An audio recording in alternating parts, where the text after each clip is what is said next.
Bueno, vamos a ver integrales triples, pero cuando se hace un cambio de coordenadas a coordenadas cilíndricas y esféricas, ¿sí? Pero para eso primero vamos a recordar lo que son las coordenadas cilíndricas y esféricas. Vamos a suponer entonces que tenemos en los ejes coordenados X y Z, ¿sí? Un punto P. Ese punto P entonces tiene como componentes X y Z, un punto P del espacio. Recuerden que cómo encuentran entonces la componente en X, la componente en Y, ¿sí? Tiene esta misma distancia, y la componente en Z, que es la altura de ese punto. Ahora, ese mismo punto yo lo puedo indicar a través de otro sistema de coordenadas, que es lo que voy a llamar las coordenadas cilíndricas. Le pongo P' porque es otro sistema, lo mismo que P segunda, pero es el mismo punto, pero indicado de manera distinta. ¿Cuáles serían esas coordenadas? Primero R. Entonces, a ese punto P lo bajo al plano XY y uno el origen de coordenadas con ese punto que sería la proyección de P sobre el plano. Esta distancia es R, que es el radio vector, ¿sí? Que me une el origen de coordenadas con la proyección de P sobre el plano XY. Tita es la segunda componente, que es un ángulo orientado a partir del eje positivo de las X con R, ¿sí? Y Z sigue siendo la altura del punto. Entonces las coordenadas cilíndricas serían R, tita, Z, ¿sí? Las coordenadas esféricas es lo que yo llamo este punto P segunda, es el mismo punto P pero indicado de otra manera. ¿De qué forma? A través de ρ. ¿Ρ qué es lo que es? Un radio vector que me une el origen de coordenada con cualquier punto del espacio. R era con cualquier punto del plano, entonces por eso proyectaba P sobre el plano. ρ es el punto, es el radio vector que me une el origen de coordenadas con cualquier punto del espacio. Φ es un ángulo orientado a partir del eje positivo de la Z con ρ, y tita sigue siendo el mismo ángulo que en de coordenada cilíndrica. Entonces las coordenadas esféricas son ρ, tita, φ. ¿Qué es lo que necesito de todo eso? Saber cómo puedo relacionar los distintos sistemas de coordenadas. Entonces, en el caso de las coordenadas entre las cartesianas y cilíndricas, yo puedo decir que X es R coseno de tita. ¿Por qué? Porque precisamente esto es X, esto es Y, y R, con todo esto se forma un triángulo rectángulo, en donde R es la hipotenusa. Entonces, X es R coseno de tita, Y es R seno de tita, y Z sigue siendo Z. Si yo ahora coloco a R tita Z en función de X y Z, entonces R, como era la hipotenusa del triángulo rectángulo, me va a quedar la raíz cuadrada de X cuadrado más Y cuadrado. Tita es el ángulo, es el arco. ¿Cómo encontraría tita? Tangente de tita es Y sobre X. Entonces, tita es el arco tangente de Y sobre X. Y Z es igual a Z, porque no cambia. Lo importante acá es que me representan geométricamente R tita Z en el espacio X y Z. R, si yo lo veo desde acá, me quedaría que X cuadrado más Y cuadrado es igual a R cuadrado. En el espacio, esta sería la ecuación de un cilindro cuya directriz es la circunferencia X cuadrado más Y cuadrado igual a R cuadrado. Entonces, tengo R, me representaría el radio de una circunferencia que va a ser directriz del cilindro en el espacio. Tita, lo mismo que en el caso de coordenadas polares. Si yo de acá despejo Y, me quedaría igual a tangente de tita por X. Esto en el plano es una recta, pero como estoy en el espacio, entonces tita me representaría la abertura de un semiplano. Ese semiplano tiene como directriz la recta igual a tangente de tita por X. Y Z sigue siendo Z, que sería la altura nada más que tendría el cilindro. Esas serían la relación entre las coordenadas cilíndricas y las coordenadas cartesianas.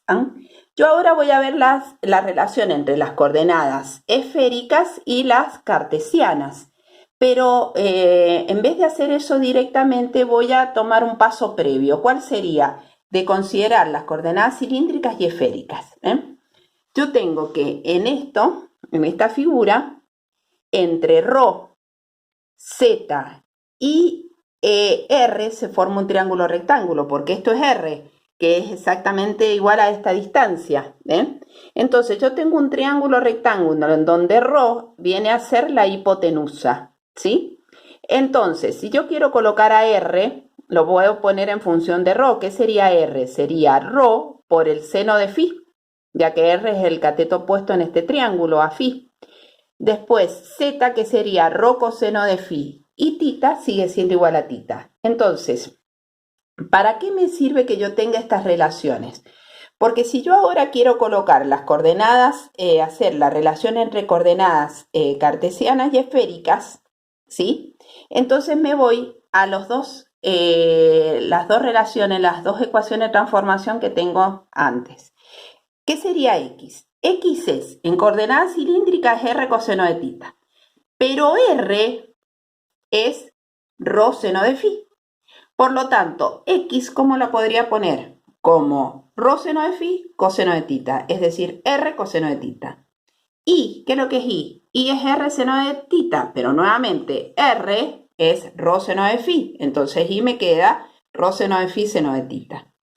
Y z es ρ coseno de φ, ¿no es cierto? Entonces coloco z como ρ coseno de φ. Acá está. Me equivoqué. Bueno, entonces ahí tenemos la relación entre las coordenadas cartesianas y las esféricas, ¿sí? Ahora vamos a ver la relación entre las esféricas y cartesianas. Entonces, ¿qué es lo que vendría a ser ρ? ρ es la hipotenusa en este triángulo rectángulo, es decir, que ρ al cuadrado es igual a z al cuadrado más r al cuadrado. Pero r, ¿qué es lo que es? Es x cuadrado más y cuadrado. Entonces me queda que ρ cuadrado va a ser igual a z al cuadrado más x cuadrado más y al cuadrado. Esta sería entonces la relación entre ρ y las coordenadas cartesianas. Es decir, que ρ me va a dar la raíz cuadrada de x cuadrado más y cuadrado más z al cuadrado. ¿Sí? Geométricamente, ¿qué me está representando ρ? Fíjense, de esta ecuación, ¿no es cierto? Esta sería la ecuación de una esfera, en donde ρ viene a representar el radio de esa esfera. Entonces, geométricamente ρ me representa el radio de una esfera centrada en 0, 0, 0. Bueno, θ es exactamente el mismo θ que en coordenada cilíndrica. Entonces, θ es el arco tangente de y sobre x. Como y es tangente de θ por x, eso en el espacio me representaría un semiplano. Entonces, θ me representa la abertura de un semiplano. ¿Y cómo represento φ? Bueno, entonces, yo ahora necesito encontrar φ. De acá, de esta ecuación, yo sé que r es igual a ρ seno de φ, ¿sí? Y z es igual a ρ coseno de φ. Si yo divido miembro a miembro, ¿qué es lo que me va a quedar? R sobre z igual a tangente de φ, ¿sí? Pero r, ¿sí?, es la raíz cuadrada de x cuadrado más y cuadrado. Entonces, ¿qué es lo que voy a hacer? Voy a elevar lo considero así, raíz cuadrada de x cuadrado más y cuadrado sobre z igual a tangente de φ. Entonces, φ sería el arco tangente de la raíz cuadrada de x cuadrado más y cuadrado, bueno, y al z al cuadrado que lo incluí directamente adentro de la raíz. Entonces, φ es arco tangente de la raíz cuadrada de x cuadrado más y cuadrado sobre z al cuadrado. ¿Esto qué me representa geométricamente? Bueno, si yo despejo z tendría esta expresión, me la estoy despejando de acá. Y esta sería la ecuación de un cono, en donde esto me estaría dando la abertura del cono. Entonces, geométricamente, el φ me representa en el plano x y z, en el espacio x y z, la abertura de un cono, ¿sí? Entonces, ρ es el radio de una esfera centrada. Θ es la abertura de un semiplano. y phi sería la abertura de un cono. Cuando yo voy a trabajar en coordenadas cilíndricas o esféricas, cuando trabaje en esféricas, solamente voy a trabajar en esférica cuando las figuras sean esferas y conos. En cambio, en cilíndrica puedo tener paraboloides, esferas, conos o cilindros. Ahora vamos a ver cómo se hace cómo se trabaja las integrales triples en estos sistemas de coordenadas.